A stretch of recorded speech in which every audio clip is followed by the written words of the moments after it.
Faut-il une approche décentralisée ou centralisée pour gérer une crise? Alors, une polémique importante a lieu en ce moment au sujet de la façon dont la France gère l'épidémie du coronavirus.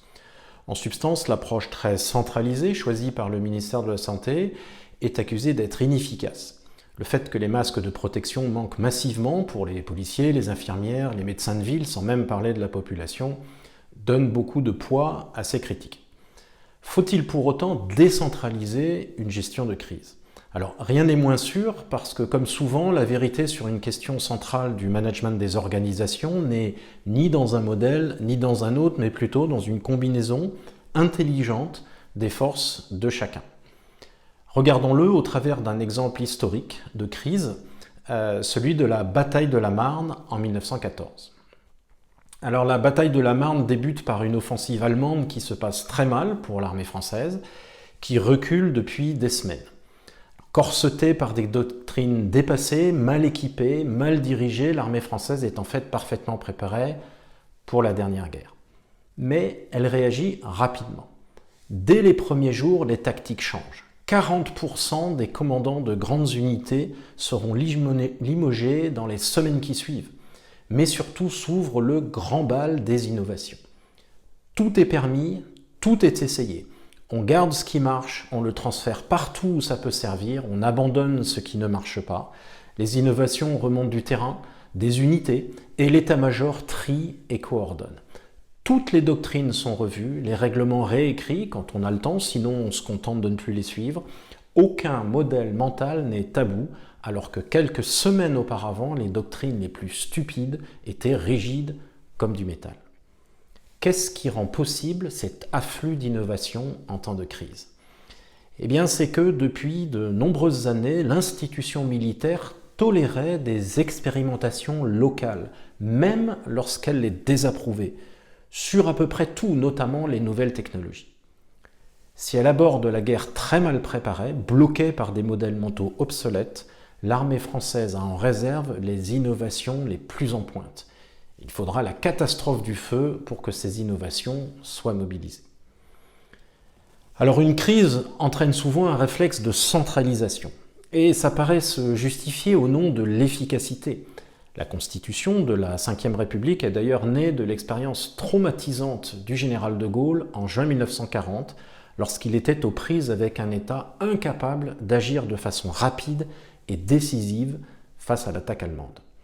C'est également l'approche centralisée qui est donc choisie par le gouvernement français dans la gestion de la crise du coronavirus. Par exemple, l'achat de tous les masques de protection est centralisé pour qu'ils soient ensuite redistribués. Mais la centralisation n'est efficace que dans le traitement d'une situation relativement connue, comme un incendie où la réponse va être relativement standardisée, même si elle peut s'avérer compliquée en réalité, parce qu'elle relève du risque.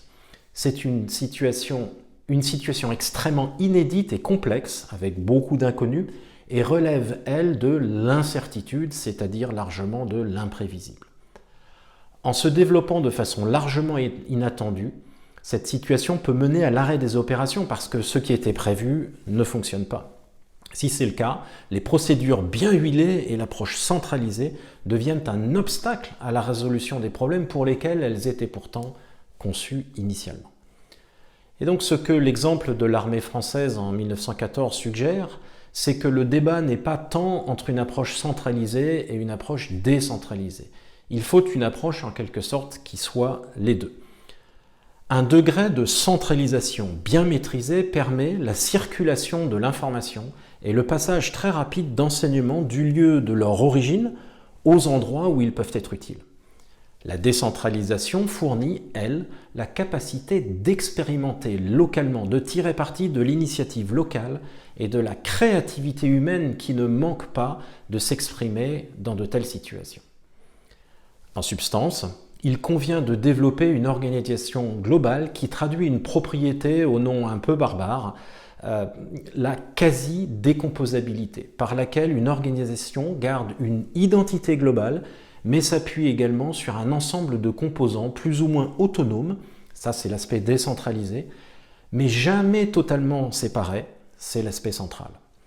L'autonomie permet l'expérimentation au niveau local, sans impact négatif important si cette expérimentation ne donne rien. On expérimente petit, donc on expérimente plus, et on échoue petit, sans coût important, la perte est dite acceptable. Mais le lien entre les composants maintenus avec le central fait qu'une expérimentation réussie peut remonter au global et permettre ainsi l'évolution très rapide du système. Un système possède donc à la fois une caractéristique de stabilité, de cohérence, d'unité, mais aussi une capacité d'évolution robuste au sens où celle-ci s'appuie sur une multitude d'expérimentations sans danger au niveau global.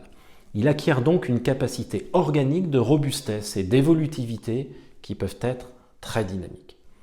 Il faut donc, dans cette crise, absolument parier sur l'initiative locale, et c'est d'ailleurs de facto ce qui est en train de se mettre en place.